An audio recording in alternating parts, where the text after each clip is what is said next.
बिस्मिल्लाहिर्रहमानिर्रहीम। अस्सलामुअलैकुम। उम्मीद है आप सब लोग खैरियत से होंगे, अपने घरों पर महफूज होंगे। अल्लाह पाक आप सबको खैर आफियत से रखे, आमीन। आज का जो हमारा लेक्चर है माइक्रोबायोलॉजी एंड बायोकेमिस्ट्री में, दैट इज लेक्चर नंबर 25, जिसमें हम डिस्कस कर रहे हैं चैप्टर नंबर 2 का part A, which is carbohydrates means glycones. इससे पीछे वाले लेक्चर में हमने स्टडी किया था that what are different types of carbohydrates, what are the different types of carbohydrates, जिसमें हमने स्टडी की मोनोसेकेराइड्स। और मोनोसेकेराइड्स को फर्दर हमने जब क्लासिफाई किया तो that was glucose and fructose. Then इन दोनों में हमने जो मेन पॉइंट फोकस रखा that was a levorotatory and a dextrorotatory compound, जिसमें ग्लूकोज हमारे पास डेक्स्ट्रोरोटेटरी था, that's why it is called dextrose sugar. It is called dextrose sugar. एक और चीज इसके लिए एक नाम अक्सर यूज हो जाता है हेक्सोज का, because it is a 6 carbon sugar and hexa mean 6। तो अगर डेक्सट्रोज, हेक्सोज और ग्लूकोज आ जाए तो तीनों सेम है, इसको आपने कंफ्यूज नहीं करना। तीनों चीजें हमारे पास सेम है, dextrose, hexose and sugar. Clear हो गया? देन हमने फ्रक्टोज की स्टडी की। फ्रक्टोज की स्टडी की जिसमें हमने देखा that it is a levulose, means it is a levorotatory. It is a levorotatory. Then हमने डाइसैकेराइड्स को स्टडी किया। ऐसे सैकेराइड्स, ऐसी शुगर्स जो कि हाइड्रोलाइज होने के बाद 2 शुगर यूनिट्स बनाए, 2 मोनोसेकेराइड के यूनिट्स बनाए, 2 मोनोसेकेराइड्स के यूनिट्स बनाए। मोनोसेकेराइड क्यों बनाए? Because monosaccharides are the building blocks of carbohydrates. Like proteins, अगर प्रोटीन्स हैं तो उनका बिल्डिंग ब्लॉक था अमाइनो एसिड। जब प्रोटीन की ब्रेकडाउन होती है तो अमाइनो एसिड बनते हैं। तो जब कार्बोहाइड्रेट्स में डाइसेकेराइड या ओलिगोसेकेराइड या पॉलीसेकेराइड्स की ब्रेकडाउन होती है तो हमारे पास जो रिजल्टिंग कंपाउंड बनता है that are monosaccharides, that are monosaccharides, जिसमें हमने सुक्रोज, लैक्टोज एंड माल्टोज देखा, जिसमें से lactose and maltose are reducing sugar while sucrose is a non reducing sugar. Clear हो गया? इसके बाद जो हमारा मेन फोकस है आज के लेक्चर का that is on oligosaccharides. Oligosaccharides कि ओलिगोसेकेराइड्स हमारे पास होते क्या हैं basically. Oligosaccharides contain 3 to 10 monosaccharide units on hydrolysis, यानी जब इनको हाइड्रोलाइज किया जाता है तो इनके अंदर 3 से लेकर 10 मोनोसेकेराइड यूनिट रिलीज हो सकते हैं। 3 से कम होंगे तो it would be a disaccharide, it would be a disaccharide. Example इन्होंने दी है रफिनोज की, RAFFINOSE, an oligosaccharide found in peas and beans. Raffinose, आपके बुक में और भी एग्जाम्पल्स हैं। डेक्स्ट्रिन है हमारे पास, that has 8 glucose units, consist of 8 glucose units, and malto triose 3 glucose unit, 3 glucose units. Dextrin 8 glucose units and maltotriose 3 glucose units. ये 3 आपके पास एग्जाम्पल्स हो जाएंगी। Number 1 raffinose, number 2 dextrin and number 3 is maltotriose. Clear हो गया? तो अगर example इसकी हम लिखेंगे then it will be a dextrin, a raffinose and a maltotriose. Maltotriose. Clear हो गया? कुछ इसकी प्रॉपर्टी देख लेंगे कि इसकी प्रॉपर्टीज क्या होती हैं. सिंपल सी, just it is a major component of animal cell. Animal cell का मेजर कंपोनेंट है. Play its role in cell to cell recognition. Different cells के दरमियान अगर हमें डिफरेंस मालूम करना है on the basis of oligosaccharides, हम उसको रिकॉग्नाइज कर सकते हैं, पहचान सकते हैं. ये इसकी प्रॉपर्टीज में आ जाएगा. Then there is a polysaccharide. Polysaccharide, a very important topic of this topic. Very very very important, because ये अक्सर और बेशतर ये पेपर में आपके आ जाता है. What are polysaccharides?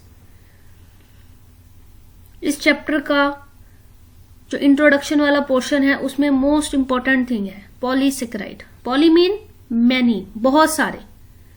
और बहुत सारे कितने? More than 10. क्योंकि 10 से कम होंगे तो वो ओलिगोसैकेराइड कहलाएंगे ना. तो 10 से ज्यादा. जब शुगर यूनिट्स का नंबर 10 से बढ़ जाएगा then they are called polysaccharide. They are called polysaccharides. They have high molecular weight and sparingly soluble in cold water. ये कुछ पॉइंट्स इसमें ऐसे हैं जो कि आपके नोट्स में मौजूद नहीं है.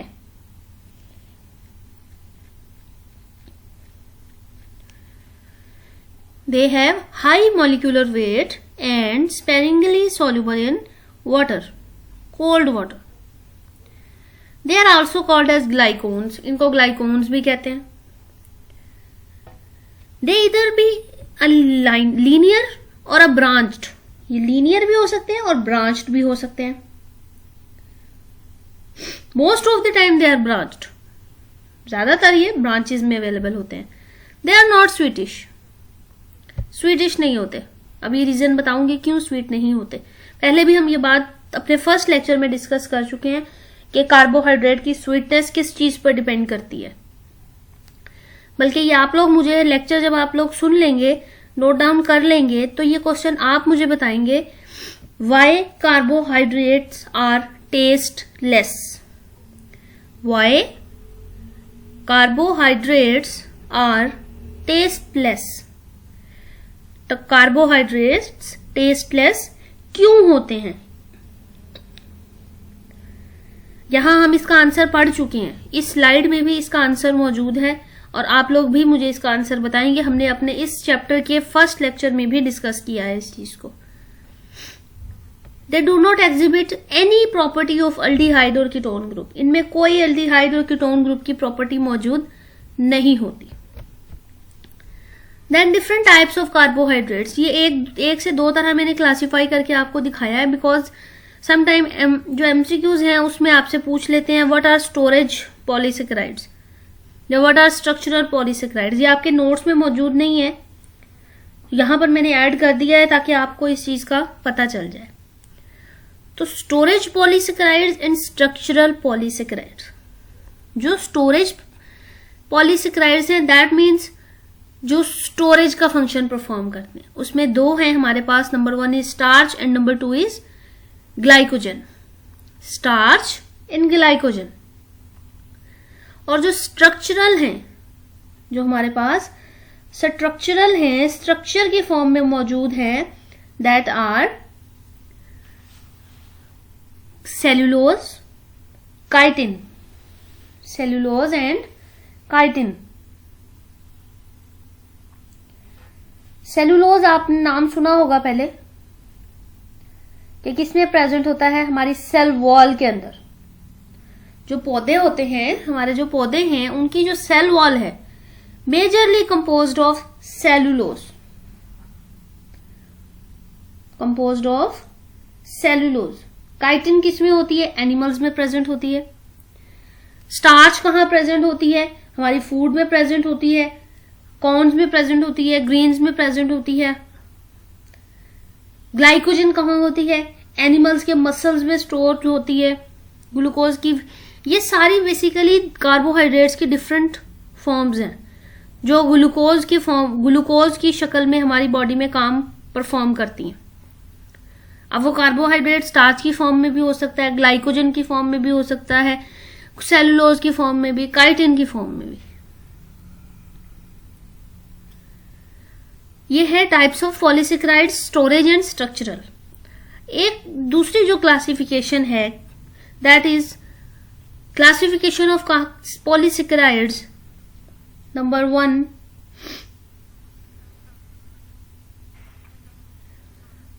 होमोपॉलीसेकेराइड।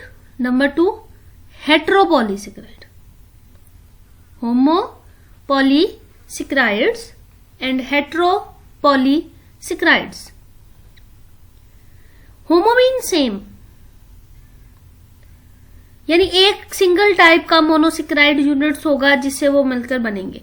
यानी एक अगर पॉलीमर है स्टार्च का तो उसके अंदर सारे सेम यूनिट्स होंगे मोनोसेकेराइड के,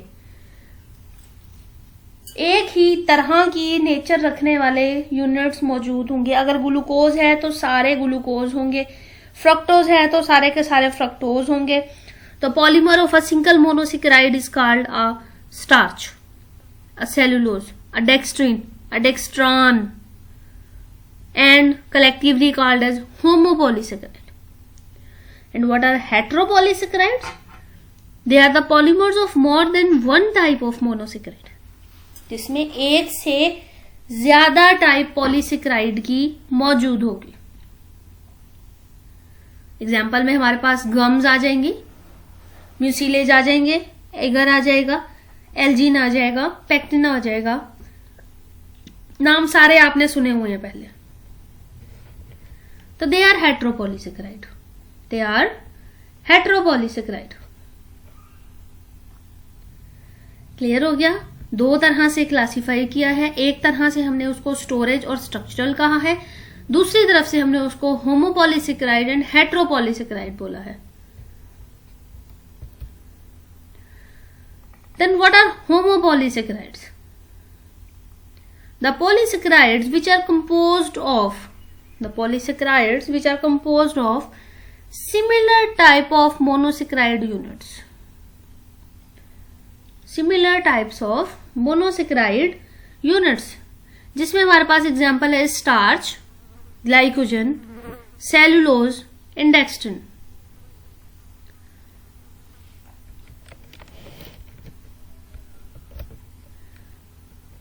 और इसमें अब हम जो डिस्कस करेंगे डिटेल, वो हम जस्ट स्टोरेज पॉलीसेकेराइड्स को डिस्कस करेंगे।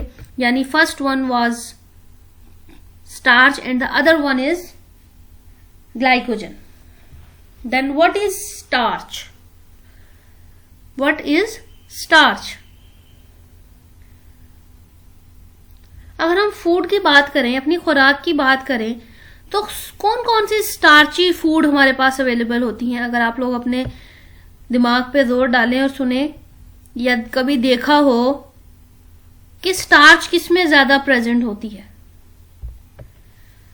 तो सबसे ज्यादा जो हमारे स्टार्ची फूड्स हैं वो कौन सी हो सकती है? स्टार्ची फूड्स हमारी जो हम रूटीन में देखते हैं कि हम कहते हैं इसमें बहुत ज्यादा स्टार्च है, दैट इज अ पोटैटो। बहुत सबसे ज्यादा क्वांटिटी में स्टार्च मौजूद होता है। इसके अलावा हमारे पास बीन्स हैं, राइस है, डिफरेंट ग्रेन्स हैं जिसके अंदर स्टार्च मौजूद होता है।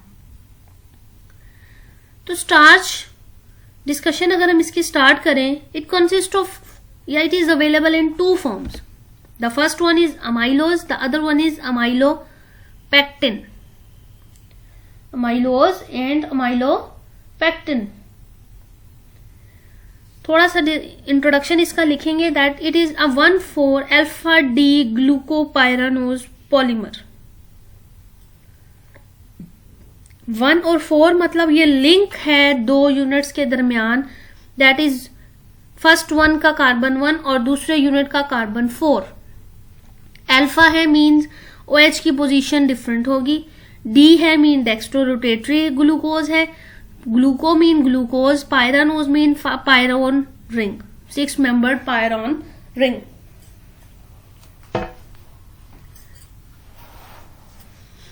क्लियर हो गया? ये इसका पॉलीमर है। फंक्शन इसका है प्लांट ग्लूकोज है, पौधों के अंदर ग्लूकोज की फॉर्म में एनर्जी प्रोवाइड करता है, एनर्जी को स्टोर करता है, that's why it is a storage polysaccharide. Hydrolyse करता है, ग्लूकोपाइरानोज बनता है, जिससे ग्लूकोपाइरानोज बनता है। Easily digested by mammals. Natural starches contain 10 to 20% amylose and 80 to 90% of amylopectin। जो नेचुरल स्टार्चेस हैं, नेचुरली अकरिंग वेजिटेबल्स में मौजूद हैं, that is 10 to 20% amylose and 80 to 90% amylopectin। Now what is amylose? Amylose is the first point is unbranched, straight chain होता है, ये branching नहीं होती इसकी। अल्फा 1,4 लिंकेज होता है इसमें। 200 से लेकर 20,000 ग्लूकोज यूनिट्स इसके अंदर मौजूद होते हैं, या हम कह सकते हैं इसमें 50 से लेकर 5,000 ग्लूकोज यूनिट्स भी मौजूद होते हैं। दोनों वैल्यूज सेम होंगी, करेक्ट होंगी। वाटर सॉल्युबल है, कितनी रेंज में? 15 से 20% की रेंज में। ब्लू कलर का स्टेन देता है आयोडीन के साथ। टोटल स्टार्च का भी ये 15 to 20% हमारे पास बनाता है। देन इसके बाद हमारा नेक्स्ट पॉइंट है, what is amylopectin. It is basically formed 20 to 85% of a starchy mass। Starchy mass का ये कितना बनाता है? 20 to 85%।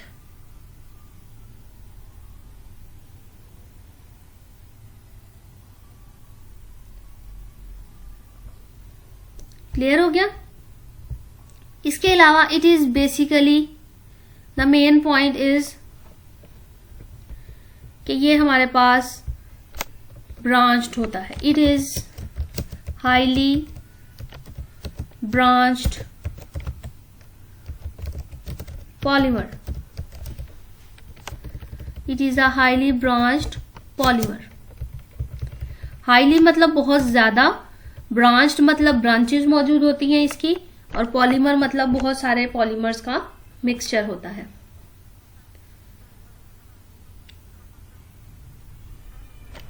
यहां आप देख सकते हैं ये अमाइलोज है, स्ट्रेट चेन में मौजूद है इस तरह से।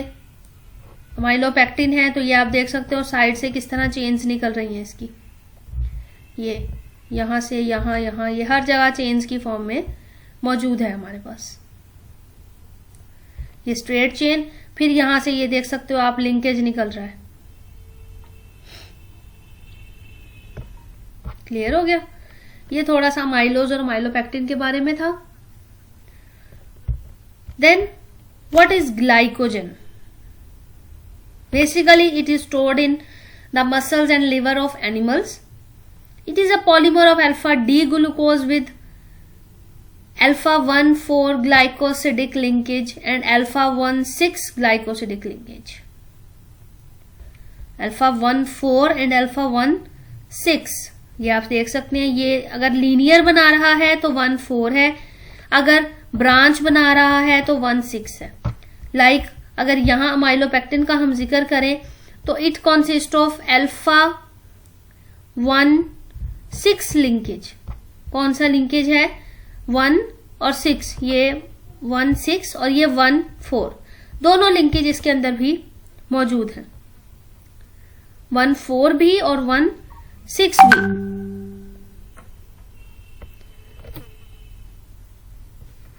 तो ग्लाइकोजन में भी 1,4 और 1,6 दोनों लिंकेजेस मौजूद हैं।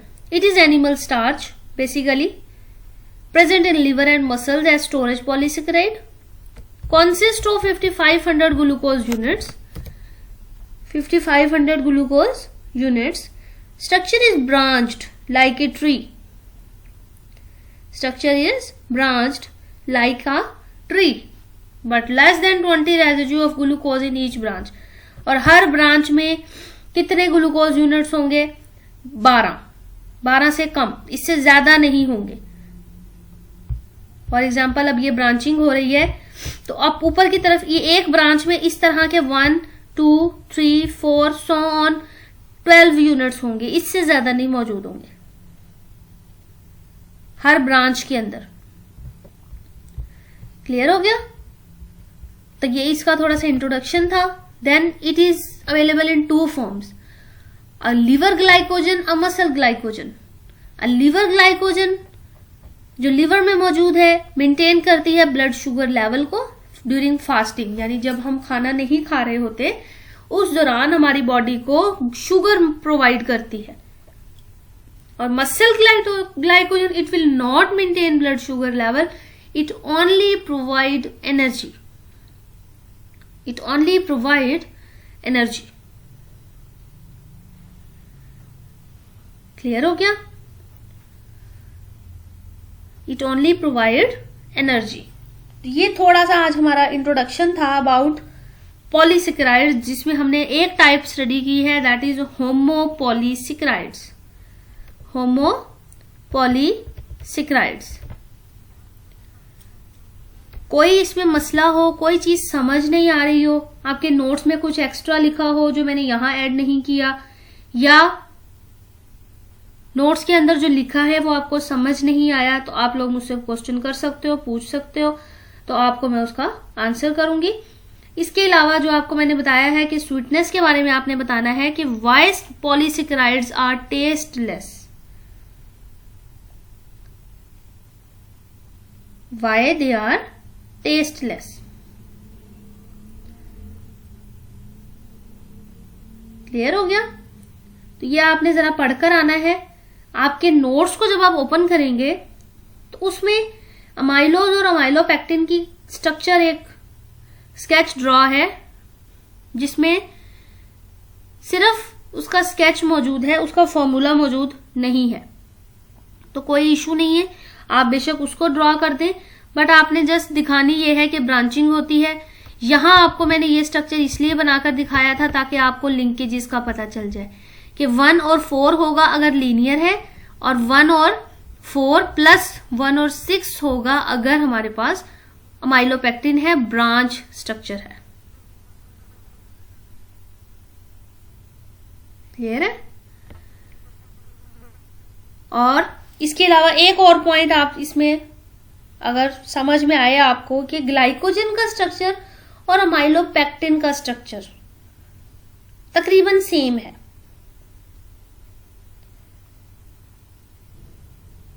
तकरीबन इनका स्ट्रक्चर जो है वो सेम है। क्लियर हो गया? तो ये आज के हमारे कुछ पॉइंट्स थे जो हमने डिस्कस करने थे। जहां पर आपको जो चीज समझ में नहीं आए आप क्वेश्चन करें, और अटेंडेंस अपनी बराए मेहरबानी जरूर मार्क करवाएं। जो आप अटेंडेंस मार्क करवाएंगे तभी आप लोग क्लास में, फिजिकल क्लास में बैठ सकेंगे। अदरवाइज क्लास में आपको सब्जेक्ट वाइज आपके साथ ये डील किया जाएगा इस बार कि हर टीचर अपने सब्जेक्ट के लिए खुद रिस्पॉन्सिबल होगा। फॉर एग्जाम्पल, अब एक बच्चा है शोएब इकबाल, ठीक है, अब ये बच्चा मुझे भी अटेंडेंस मार्क करवाता है, मैडम फरहा को भी करवाता है, मैडम सबा को भी करवा रहा है, लेकिन वो बच्चे जिसमें हमारे आबिद जाफिर है, मोहम्मद शोएब है, मोहम्मद नईम है, इश्तियाक फरीद है, तो ये वो बच्चे हैं जो मुझे तो अटेंडेंस डेली बेसिस पर मार्क करवा रहे हैं, लेकिन ये बाकी टीचर्स को क्यों नहीं करवा रहे, ये बात मुझे समझ में नहीं आई। तो बच्चे, अगर आप लोग ये समझ रहे हैं कि आपने किसी एक सब्जेक्ट के टीचर को अटेंडेंस मार्क करवा दी है, तो वो सब्जेक्ट का टीचर बाकी सबको भी नोटिफाई कर देगा अबाउट योर अटेंडेंस। ऐसा नहीं है, आपको डेली बेसिस पर अपने हर लेक्चर की अटेंडेंस मार्क करवानी है। आपको एक वॉइस नोट भेजा गया कि आपकी अटेंडेंस स्टार्ट हो गई है, आपने लेक्चर नोट करके अपने सब्जेक्ट के रिलेटिव टीचर को वो अटेंडेंस मार्क करवानी है। तो चीजें बार बार रिपीट नहीं होंगी। अब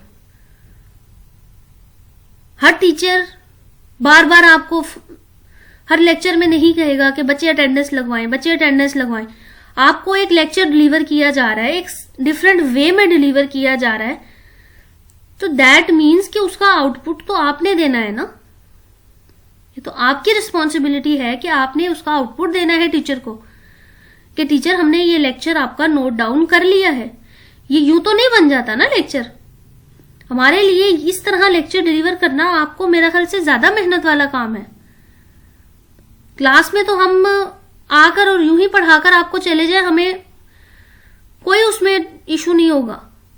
लेकिन यहां पर हमारी कोशिश है कि आपको जितना अच्छी तरह से विजुअलाइज करके चीजें डायग्राम के थ्रू आपको समझाई जा सकें उतना आपके लिए बेहतर है। लेकिन आप लोगों को ये चीज समझ नहीं आ रही।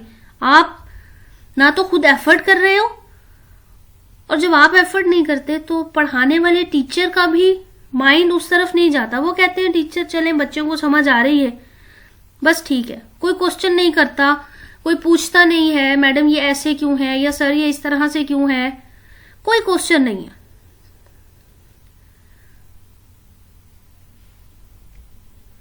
तो अपनी अटेंडेंस हर टीचर को आप डेली बेसिस पर सब्जेक्ट वाइज मार्क करवाएंगे। हर टीचर जब फिजिकल क्लास स्टार्ट होगी वो अपनी अटेंडेंस लेकर आएंगे और वो अपने सब्जेक्ट के लिए रिस्पॉन्सिबल होंगे। सब्जेक्ट वाइज आपसे फाइन इस मर्तबा लिया जाएगा। हर सब्जेक्ट के टीचर आपको खुद क्लियर करवाएंगे, ना कि आपको साकिब सर के पास भेजा जाएगा। अगर मेरा सब्जेक्ट है तो मैं उन बच्चों से खुद फाइन कलेक्ट करूंगी जिन्होंने मेरी क्लासेस नहीं ली। इसी तरह मैडम फरा है, वो भी इसी तरह करेंगी। ऐसा नहीं होगा कि आपने मेरी क्लास ली है और बाकी क्लासेस नहीं ली तो मैं कहूंगी मैडम इनको छोड़ दें, इन्होंने मेरी क्लास तो ली है। ऐसा नहीं होगा। तो जरा अब जो टाइम गुजार चुके हो वो तो आपको उसका नुकसान तो उठाना पड़ेगा, लेकिन आगे से अपनी अटेंडेंस डेली बेसिस पर आप लोग, ये जिनको मैंने नोटिफाई किया है ये बच्चे तो खास तौर पर अपनी अटेंडेंस मार्क करवाएंगे अपने हर टीचर को। ये मैं डेली बेसिस पर टीचर से पूछूंगी कि इन बच्चों ने आपको अटेंडेंस लगवाई है या नहीं लगवाई। हर सब्जेक्ट अपनी जगह उतनी ही इंपॉर्टेंस रखता है जितनी आप मेरे सब्जेक्ट को या दूसरे सब्जेक्ट को दे रहे हैं। क्लियर हो गया? Thank you so much. Allah Hafiz.